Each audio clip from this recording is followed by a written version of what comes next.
من المؤمنين رجال صدق الله المولانا العظيم وبلغنا رسوله النبي الكريم ونحن على ذلك لمن الشاهدين والشاكرين والحمد لله رب العالمين. يا صاحب الجمال ويا سيد البشر من وجهك المنير لقد ذكر القمر لا يمكن ثناؤك ما كان حقه بعد الصدى بزلك السماء بصر. يا رب بالمصطفى بلغ مقاصدنا واغفر لنا ما مضى يا واسع الكرم. هو الحبيب الذي ترجى شفاعته بكل حول من الأحوال والقدر. محمد سيد الكونين والثقلين والفريقين من عرب ومن عجم. مولاي صل وسلم دائما ابدا على حبيبك خير الخلق كلهم. حمد السلام بعد معزز مکرم سامعین، آج ذوالحجۃ الحرام کی 14 تاریخ ہے اور 4 دن بعد خلیفہ ثالث حضرت سیدنا مظلوم مدینہ حضرت سیدنا عثمان ذو النورین رضی اللہ تعالی عنہ کی دردناک شہادت کا ایک عظیم دن ہے۔ حضرت سیدنا عثمان غنی رضی اللہ تعالی عنہ کی شہادت انتہائی مسلمانہ طریقے سے ہوئی ہے۔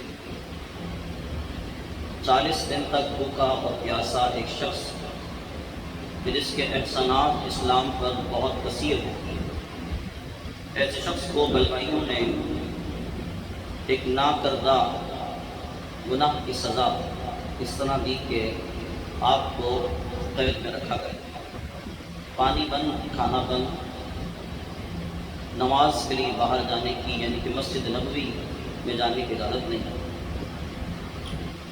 وہ کنواں کی جو جناب حضرت سیدنا عثمان ذو النورین رضی اللہ تعالیٰ عنہ اپنے ہاتھوں سے جو آپ نے خریدا اور خرید کر مسلمانوں کے لیے وقف کیا، اور اس کنویں کے بدلے جناب حضرت سیدنا عثمان غنی رضی اللہ تعالیٰ عنہ نے خالق لم یزل کے محبوب صلی اللہ علیہ وسلم کی زبان حق ترجمان سے جنت لی، اس کنویں کا پانی بھی جناب حضرت عثمان غنی رضی اللہ تعالیٰ عنہ کے لیے بند کر دیا گیا۔ وہ مسجد نبوی کی جو چھوٹی پڑ رہی تھی، نمازی کثرت سے آ رہے تھے، تو وہ شخص کے جس نے مسجد نبوی کے لیے ایک اور جگہ لی، اور جگہ لینے کے بعد اس مسجد نبوی اعلیٰ صاحب السلام کی توسیع کا سلسلہ کیا، اور پھر سرور عالم صلی اللہ علیہ وسلم سے جنت کی بشارت کی، اس مسجد نبوی کے اندر بھی جناب حضرت سیدنا عثمان غنی رضی اللہ تعالیٰ عنہ کو آنے کی اجازت نہیں دی گئی۔ ایک وہ شخص کے جس کی خلافت پر ساری امت جمع ہو، جناب حضرت عمر بن خطاب رضی اللہ تعالیٰ عنہ مسلمانوں کے دوسرے خلیفہ، ان کے شہادت کے بعد ساری کی ساری امت اور سب کے سب لوگ جناب حضرت سیدنا عثمان غنی رضی اللہ تعالیٰ عنہ کی خلافت پر متفق ہوں اور آپ کو اپنا خلیفہ مانیں، بما حضرت سیدنا علی المرتضیٰ شیر خدا کرم اللہ تعالیٰ وجہ الکریم، بما حضرت سیدنا امام حسن، بما حضرت سیدنا امام حسین رضی اللہ تعالیٰ عنہما، یہ سارے کے سارے وہ لوگ کہ جو حضرت عثمان غنی رضی اللہ تعالیٰ عنہ کی شہادت پر متفق ہیں اور آپ کے ہاتھوں بیعت کرتے، آپ کو اپنا خلیفہ مانتے۔ 12 سال عرصے دراز تک، اتنا طویل عرصہ، مظلوم مدینہ حضرت سیدنا عثمان ذو النورین رضی اللہ تعالیٰ عنہ نے خلافت کا ایک بہترین منصب سنبھالا اور بڑے اچھے انداز میں اس خلافت کے سلسلے کو لے کر چلے۔ یہ بات ذہن نشین رہے، میں کئی مرتبہ اس حوالے سے عرض کر چکا ہوں آپ لوگوں کے سامنے کہ سرور دو عالم صلی اللہ تعالیٰ علیہ وسلم کی وصال ظاہری کے بعد وہ فتنے جو حضور سرور دو عالم صلی اللہ علیہ وسلم کی نبوت کے روب سے جو خاموش تھے، وہ حضور کے دنیا سے جانے کے بعد یکدم نمودار ہونے لگے۔ یعنی جن کو یہ خوف تھا کہ یہ نبی سلامت ہے تو ہم آواز نہیں نکال سکتے، وہ لوگ خاموش تھے، وہ حضور کی رسالت ظاہری کے بعد ہی وہ گویا کہ اپنے بلوں سے نکلنا شروع ہو گئے اور صحابہ کرام علیہ رضوان کے سامنے آتے رہے۔ جس قدر دور، جس قدر زمانہ، جس قدر وقت سرور دو عالم صلی اللہ علیہ وسلم سے دور ہوتا رہا، اس قدر زمانے میں تبدیلی آتی رہی، لوگوں کی طبیعتوں میں تبدیلی آتی رہی، لوگوں کے عشق میں، لوگوں کی محبتوں میں، لوگوں کی عقیدتوں میں تبدیلی آتی رہی۔ اب جب جناب حضرت سیدنا ابو بکر صدیق رضی اللہ عنہ کی خلافت ہے، جناب حضرت عمر بن خطاب رضی اللہ عنہ کی خلافت ہے، پھر اس کے بعد تیسری خلافت جناب حضرت عثمان غنی رضی اللہ عنہ کی ہے، تب دور تبدیل ہو رہا ہے، اور اس دور کی تبدیلی کا اندازہ آپ اس بات سے لگائیے، اور وہ فتنوں کے اٹھنے کا اندازہ آپ اس بات سے لگائیے کہ حضور کو یہاں وصال ہوا اور جناب حضرت ابو بکر صدیق رضی اللہ تعالیٰ عنہ خلافت کا منصب سنبھالا، اور فوراً ہی منکرین ختم نبوت کا فتنہ ظاہر ہو گیا۔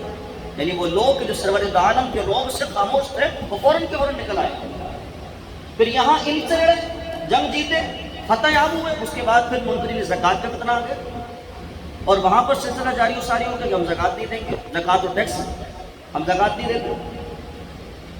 تو یہ معاملات جو ہے وہ جناب حضرت ابو بکر صدیق رضی اللہ عنہ کی خلافت جو خلیفہ بلا فصل ہیں، اور اس کا معنی میں نے آپ کو جناب حضرت ابو بکر صدیق رضی اللہ عنہ کے یوم میں بتایا تھا، شاید آپ کو یاد ہو، نہیں یاد ہو تو اس کو یاد رکھنا چاہیے سنیوں کو۔ جب تک آپ یہ یاد نہیں رکھیں گے، جب تک آپ کوئی نہ کوئی مسئلے میں جھگڑے رہیں گے یا وساوس کا شکار رہیں گے۔ خلیفہ بلا فصل کا مطلب کیا ہے؟ یہ دو لفظ ہے خلیفہ بلا فصل، اس کا مطلب کیا ہوتا ہے؟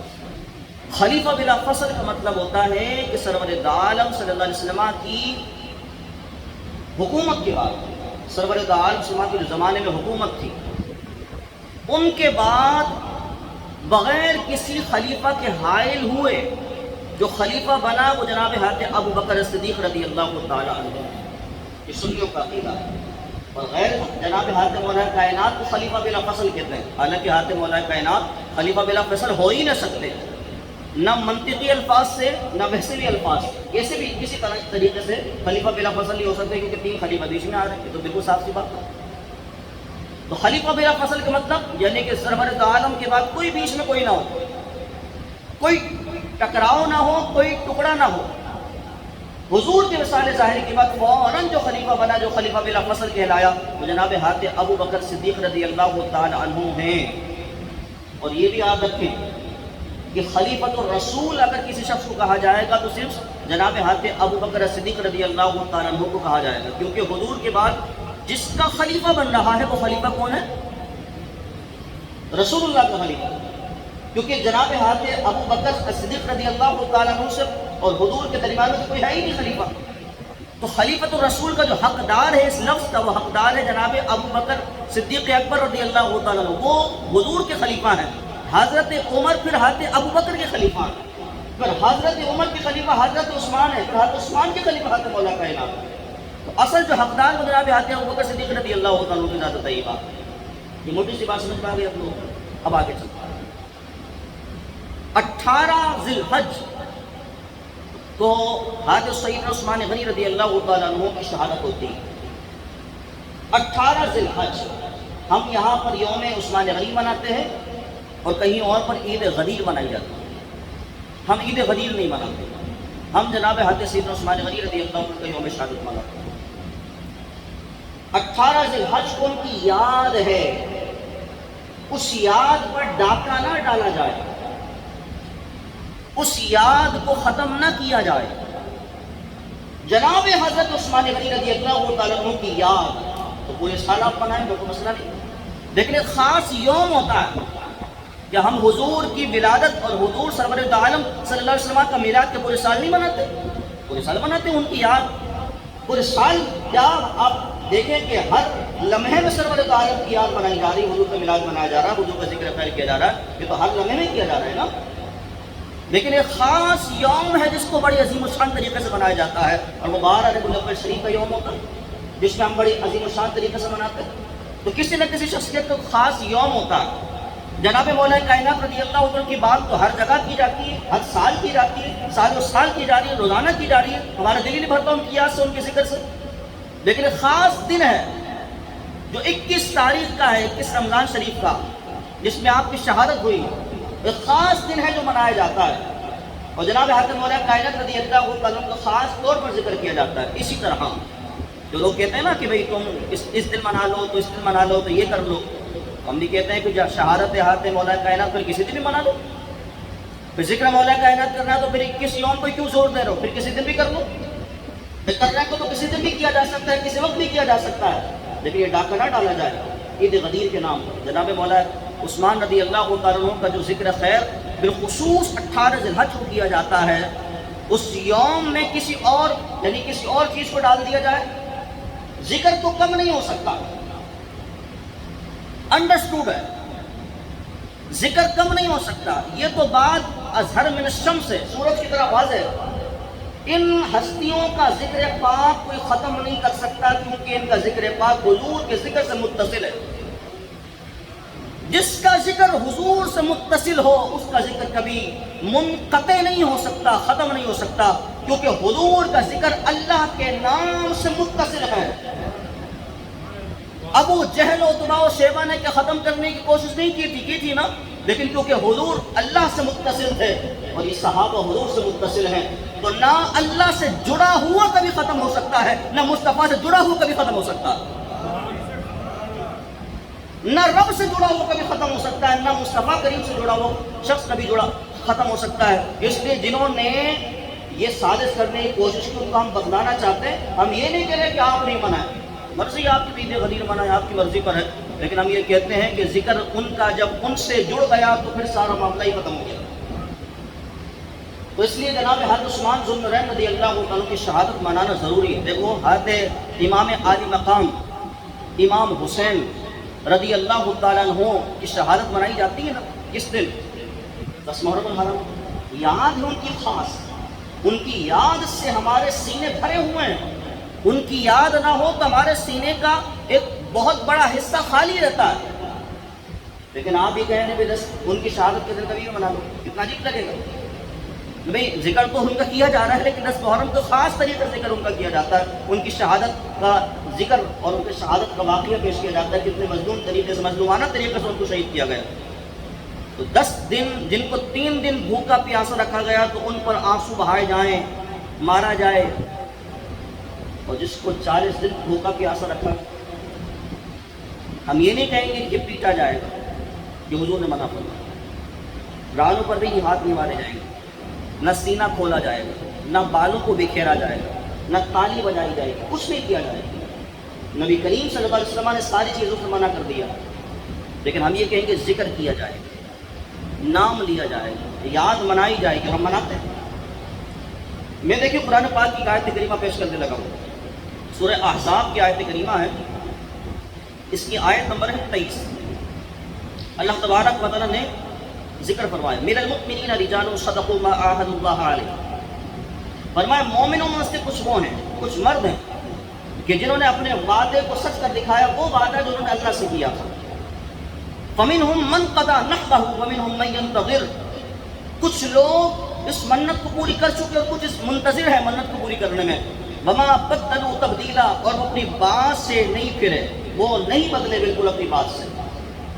مفسرین کرام فرماتے ہیں وہ کون سے مرد ہیں جن کا ذکر اللہ تبارک و تعالیٰ فرما رہا ہے، وہ کون سے مومنین ہیں؟ فرمایا اس میں حضرت سید عثمان غنی ہیں، اس میں سیدنا حضرت طلحہ ہیں، اس میں حضرت سیدنا سعد بن ابی وقاص ہیں، اس میں حضرت سیدنا امیر حمزہ رضی اللہ تعالیٰ عنہ ہیں، اس میں حضرت سیدنا مصعب بن عمیر رضی اللہ تعالیٰ عنہ ہیں۔ یہ وہ شخصیات اور کچھ اور صحابہ کرام علیہ رضوان، یہ وہ شخصیات کہ جنہوں نے قسم کھائی تھی، جنہوں نے گویا کہ منت مانگی تھی، اور منت کیا تھی کہ جب تک ہماری جسم میں جان ہے ہم رسول کریم صلی اللہ علیہ وسلم کا ساتھ نہیں چھوڑیں گے اور حضور کے نام پر قربان ہو جائیں گے۔ انہوں نے یہ منت مانگ لی اور اللہ سے وعدہ کر لیا تھا، یا اللہ ہم تو جگہ میں بنا کے کہتے ہیں کہ جب تک ہمارے جسم میں جان ہے حضور کا ساتھ نہیں چھوڑیں گے، حضور کے نام پہ قربان ہو جائیں گے۔ حضرت سیدنا مصعب بن عمیر رضی اللہ عنہ اور حضرت سیدنا امیر حمزہ رضی اللہ عنہ، یہ دو شخصیات ایسی جو شہادت پا گئی، اسلام کے نام پر قربان ہو گئی، حضور کے قدموں پہ قربان ہو گئی۔ اب وہ لوگ کہ جن کا ذکر اللہ تبارک و تعالیٰ فرما رہے فَمِنْهُمْ مَنْ قَضَى نَحْبًا، کچھ لوگ تو وہ ہیں جو اپنا وعدہ پورا کر چکے یعنی قربان ہو گئے. تو فرمایا وَمِنْهُمْ مَنْ يَنْتَظِرُ، اور کچھ لوگ جو انتظار کر رہے ہیں ابھی، جو بھی منتظر ہیں، جو قول کہا تھا، جو بات کہی تھی، اس کو اب کب پورا کیا جاتا ہے. وہ کون ہے؟ جناب حضرت عثمان غنی ہے جو انتظار کر رہے ہیں، جناب حضرت طلحہ جو انتظار کر رہے ہیں، جناب حضرت سیدنا سعد بن ابی وقاص رضی اللہ تعالیٰ جو انتظار کر رہے ہیں کب وہ وقت آئے گا کہ اسلام کے دعوت سے وابستہ ہو کر اسلام کے نام پر قربان ہوں گے، حضور کے نام پر قربان ہوں گے. کب وہ موقع آئے گا؟ یہ بھی انتظار میں ہیں، یہ منتظر ہیں. وَمِنْهُمْ مَنْ يَنْتَظِرُ، کچھ لوگ وہ ہیں جو انتظار کر رہے ہیں اپنے وعدے کو نبھانے کے لیے. اللہ تبارک و تعالیٰ نے ایسی شان ان کی بڑھاتی ہے. قرآن نماز میں پڑھا جائے گا، ہاتھ عثمان غنی کا ذکر کیا جائے گا. قرآن نماز میں پڑھا جائے گا، ہاتھ سعد بن ابی وقاص کا ذکر کیا جائے گا.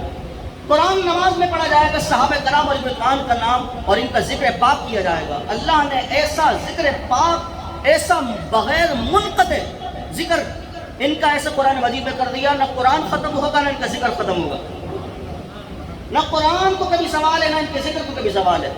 ایسا اللہ نے لازوال کر دیا جو ان کے شان کے مطابق ہے. اب آپ یہ دیکھیے کہ جناب حضرت عثمان غنی رضی اللہ تعالیٰ خلیفہ ثالث ہیں، سرور عالم عثمان کی 2 صاحبزادیاں بیٹیاں آپ کے نکاح میں، اور یہ دنیا کے واحد انسان جو جن کے نکاح میں کسی نبی کی 2 بیٹیاں اور جن کی دمادی سرور عالم عثمان کو اتنی پسند آئی کہ ایک کے بعد دوسری دوبارہ دے دی. دمادی اتنی پسند آ گئی کہ ایک کے بعد دوسری لاؤ، یہ بھی لے جاؤ. پھر فرمایا اگر 100 ہوتی تو 100 بھی دے دیتا.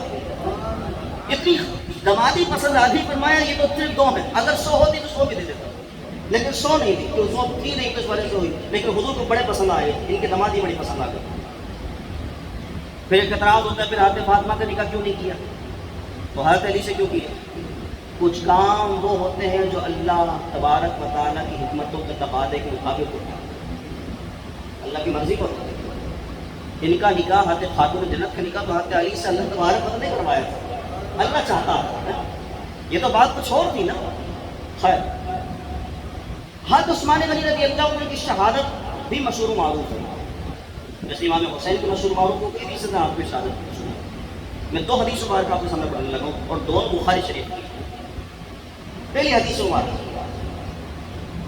جناب حضرت ابو بکر صدیق رضی اللہ تعالیٰ عنہ حضور کے ساتھ، جناب حضرت عمر بن خطاب رضی اللہ عنہ حضور کے ساتھ، اور جناب حضرت عثمان غنی رضی اللہ عنہ حضور کے ساتھ. یہ 3 صحابہ کرام علیہ رضوان اور سرور عالم صلی اللہ علیہ وسلم یہ جبل احد پر سوار ہیں، چڑھے. جیسے ہی جبل احد پر یہ کھڑے ہوئے تو جبل احد جنبش کرنے لگا، ہلنے لگا، گویا کہ جھومنے لگا سرور عالم کے قدموں کی برکت سے. جب یہ جھوما، یہ ہلنے لگا، جنبش ہوئی تو سرور عالم نے اپنی ایڑی اس پر ایسے ماری اور مارنے کے بعد فرمایا خاموش ہو جا، سکوت پا جا، ٹھہر جا، کہ اس پر ایک نبی موجود ہے. میں آپ کے سبحان اللہ کے منتظر رہوں گا انشاءاللہ. میں ذکر کر رہا ہوں جناب حضرت دماد رسول کا. فرمایا ٹھہر جا، ساکت ہو جا. کیوں؟ کیونکہ فرمایا اس پر ایک نبی موجود ہے. اور کہنے والے ہم سے پوچھتے ہیں کہ ابو بکر کو صدیق کس نے کہا تھا، یہ لقب کس نے دیا تھا؟ ہم نے کہا ہم نے نہیں دیا تھا، رسول اللہ نے دیا تھا. میرے آقا فرماتے ٹھہر جا کہ اس پر ایک نبی موجود ہے، ایک صدیق موجود ہے. نام تو ابو بکر تھا نا، ابو بکر بھی کہا جا سکتا تھا، بلکہ نام تو عبداللہ تھا، عبداللہ بھی کہا جا سکتا تھا. ابو بکر کنیت تھی، ابو بکر بھی کہا جا سکتا تھا. لیکن سرور عالم صلی اللہ علیہ وسلم زمانے کو بتلا رہے ہیں، ہم نے ابو بکر کو اپنی زبان سے صدیق و سچا کہا ہے. فرمایا ٹھہر جا کہ اس پر ایک نبی موجود ہے، ایک صدیق موجود ہے. اور فرمایا 2 شہید موجود ہیں، 2 شہید موجود ہیں. وہ جو سالوں بعد شہید ہوں گے، وہ جن کی شہادت کا مرحلہ سالوں بعد آئے گا، وہ تو جن کی اور ان کی خبر سرور عالم پہلے سے دے جا رہے ہیں کہ سنو تو اس پر صدیق بھی موجود ہے، 2 شہید بھی موجود ہیں، ایک نبی بھی موجود ہے. جناب حضرت عمر، حضرت عثمان رضی اللہ تعالی عنہما ان کی شہادت کی خبر سرور عالم صلی اللہ علیہ وسلم پہلے سے دے رہے ہیں. بھئی یہ دونوں شہید ہیں، یہ دونوں اپنا حصہ پا گئے، ان کو ہم نے شہید قرار دے دیا. گویا کہ ڈکلیئر کر دیا، سرور عالم نے گویا کہ اعلان کر دیا کہ دونوں شہید ہیں۔ اب آسمان پھٹے تو پھٹے، ندیوں کا پانی رکے تو رکے، سمندر خشک ہو تو خشک ہو جائے، دریا میں طغیانی آئے تو آ جائے، قیامت برپا ہو تو ہو جائے، حضور نے فرمایا یہ تو شہید ہیں تو پھر شہید ہیں، کوئی شخص ان کو اب شہادت سے روک نہیں سکتا ہے۔ حضرت عمر بھی شہید ہوئے زمانے نے دیکھا، حضرت عثمان ذو النورین رضی اللہ تعالیٰ عنہ بھی شہید ہوئے زمانے نے دیکھا، اور پھر آپ یہ دیکھو صرف سرور عالم نے شہادت کی خبر نہیں سنائی تھی، مرحلہ بھی بتلا دیا تھا کہ عثمان تم شہید کیسے ہوگے۔ بخاری شریف حدیث سے پاک ہے، سنو ذرا، جناب حضرت سیدنا ابو موسیٰ اشعری رضی اللہ عنہ راوی حدیث سے پاک کہتے ہیں کہ سرور عالم صلی اللہ علیہ وسلم مدینے کے باغوں میں سے ایک باغ میں موجود تھے۔ اللہ کیا شان ہوگی کہ وہ پھول ایک باغ میں موجود ہو اور اپنے پھولوں کے ساتھ ہو، اپنے پھولوں کے ساتھ ہو۔ کہتے ہیں کہ کسی نے آنے کی چاہت ظاہر کی تو سرور عالم صلی اللہ علیہ وسلم نے فرمایا اے ابو موسیٰ اشعری، جو آنے والا ہے نا اسے صرف آنے کی اجازت نہ دینا بلکہ اس کو ایک بات بھی بتلا دینا، اور بات کیا ہے؟ جناب سرور عالم صلی اللہ علیہ وسلم کا فرماتے افتح لہو وبشرہ بالجنہ، فرمایا دروازہ کھول دو اور اسے کہو تو جنتی ہے، دروازہ کھول دو اور اسے کہو تو بولو جی، فرمایا صرف آنے کی اجازت نہ دو کہ تم آ جاؤ، فرمایا افتح لہو وبشرہ بالجنہ، اسے آنے کی اجازت بھی دو، خوشخبری بھی سنا دو کہ تو جنتی ہے۔ اب آنے والا کون تھا؟ حضور جانتے تھے کہ کون آیا ہے۔ دیکھو کچھ محبتیں ایسی ہوتی ہیں یا تو اللہ تبارک و تعالیٰ کی طرف سے ان کی محبت ودیعت کر دی جاتی ہے، دل میں بٹھا دی جاتی ہے، یا انسان کو پیار ایسا ہوتا ہے کہ اس کے قدموں کی چاپ سے انسان پہچان جاتا ہے۔ دونوں میں سے کوئی نہ کوئی بات ہو سکتی ہے، قدموں کی چاپ سے، قدموں کے چلنے سے، اس کی آواز سے انسان پہچان جاتا ہے، یا پھر دستک کے انداز سے کہ کوئی بندہ ٹک ٹک ٹک کرتا ہے، کوئی بندہ کرتا ہے، کوئی بندہ نہ جانے کتنی مرتبہ ایک بار میں بجا دیتا ہے، تو دستک کی پہچان بھی ہوتی ہے، اور یہ پہچان تب ہوتی ہے جب کسی کی محبت دل میں ہوتی ہے۔ حضور نے فرمایا افتح لہو، کہ دروازہ بھی کھولو، دروازہ بھی کھولو، وبشرہ بالجنہ، اور جنت کی بشارت بھی دو۔ تو آنے والا کون ہے؟ وہی پہلا جو سب سے پہلے دامن اسلام میں آیا تھا، وہی پہلا جناب حضرت ابو بکر صدیق رضی اللہ عنہ حاضر ہو گئے، اور جناب حضرت ابو موسیٰ اشعری رضی اللہ عنہ نے حضور کا وہ قول سنا دیا وبشرہ بالجنہ، آپ جنتی ہیں، اللہ نے سرور عالم نے آپ کو جنت کی بشارت دے دی، آگے بیٹھ گئے۔ پھر دروازے پر دستک ہوتی ہے تو سرور عالم صلی اللہ علیہ وسلم فرماتے ہیں افتح لہو وبشرہ بالجنہ، صرف دروازہ نہ کھولو بلکہ دروازہ کھولو بھی اور جنت کی بشارت بھی دے دو۔ پھر جناب حضرت خلیفہ دوم حضرت سیدنا عمر بن خطاب رضی اللہ عنہ حاضر دیتے ہیں، آپ نے عرض کی یا رسول کریم صلی اللہ علیہ وسلم نے آپ کو جنت کی بشارت دی ہے وبشرہ بالجنہ، کہ آپ بھی جنتی ہیں، خوشخبری آپ کو دے رہے ہیں۔ پھر تیسری مرتبہ دستک ہوتی تو حضور فرماتے رکو، اب پہلے والی دو باتیں صرف نہیں کہنی ہیں، ایک جملہ اور ہے جو ملانا ہے، ایک جملہ اور ہے جو ملانا ہے۔ جب دستک ہوتی تو میرے آقا فرماتے اس سے کہہ دینا افتح لہو، یعنی دروازہ کھول دو، وبشرہ بالجنہ، یہ بھی کہہ دو کہ جنت کی بشارت ہے، اور یہ بھی کہہ دو الا بلوا تصیبہ، کہ تجھے جنت کی بشارت ہے، لیکن سنو تم پر ایک مصیبت بھی مسلط کی جائے گی۔ دروازہ کھلتا ہے تو جناب خلیفہ الثالث حضرت سیدنا عثمان ذو النورین رضی اللہ عنہ تشریف لاتے ہیں۔ جناب حضرت ابو موسیٰ کہتے ہیں آپ کو جنت کی بشارت بھی ہو، لیکن سنیے جنت ایسی نہیں ملے گی، الا بلوا تصیبہ، کہ آپ پر ایک مصیبت بھی مسلط کی جائے گی، ایک مصیبت بھی مسلط کی جائے گی، ایک مصیبت بھی مسلط کی جائے گی۔ یعنی کہ جناب عمر رضی اللہ عنہ کی شہادت حضور نے اس احد پہاڑ پہ تو اعلان کر دیا تھا، حضرت عثمان غنی کی شہادت کا بھی اعلان ہو گیا، لیکن جناب حضرت عثمان غنی رضی اللہ عنہ کی شہادت کس طرح ہوگی یہ بھی حضور فرما رہے ہیں۔ مجھے بتاؤ ذرا کہ اور کوئی غیب کیا تم سے نہا ہو بھلا، جب نہ خدا ہی چھپا تم پہ کروڑوں دور۔ جب حضور سرور عالم ساری باتیں کھول کھول کے بتلا رہے ہیں جو ابھی دیکھی نہیں ہیں وہ بتلا رہے ہیں، تو مجھے بتائیے ذرا جب رب نہ چھپے تو پھر حضور سے کیا چھپ سکتا ہے؟ جب حضور رب کو دیکھ لیں تو پھر سرور عالم سے کیا چھپ سکتا ہے؟